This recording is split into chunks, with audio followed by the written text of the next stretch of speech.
অমলকান্তি আমার বন্ধু। স্কুলে আমরা একসঙ্গে পড়তাম। রোজ দেরি করে স্কুলে আসতো, পড়া পারত না। শব্দরূপ জিজ্ঞেস করলে এমন অবাক হয়ে জানলার দিকে তাকিয়ে থাকতো যে দেখে ভারী কষ্ট হতো আমাদের। আমরা কেউ মাস্টার হতে চেয়েছিলাম, কেউ ডাক্তার, কেউ উকিল। অমলকান্তি সেসব কিছু হতে চায়নি। সে রোদ্দুর হতে চেয়েছিল।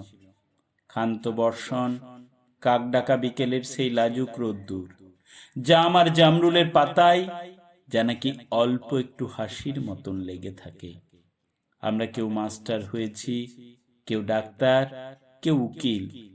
অমলকান্তি রোদ্দুর হতে পারেনি। সে এখন অন্ধকার একটা ছাপাখানায় কাজ করে। মাঝে মধ্যে আমার সঙ্গে দেখা করতে আসে, চা খায়, এটা ওটা গল্প করে, তারপর বলে, উঠি তাহলে। আমি ওকে দরজা পর্যন্ত এগিয়ে দিয়ে আসি। আমাদের মধ্যে যে এখন মাস্টারি করে, অনায়াসে সে ডাক্তার হতে পারত।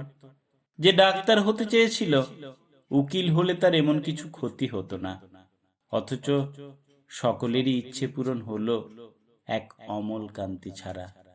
অমলকান্তি রোদ্দুর হতে পারেনি। সেই অমলকান্তি রোদ্দুরের কথা ভাবতে ভাবতে ভাবতে ভাবতে যে একদিন রোদ্দুর হতে চেয়েছিল।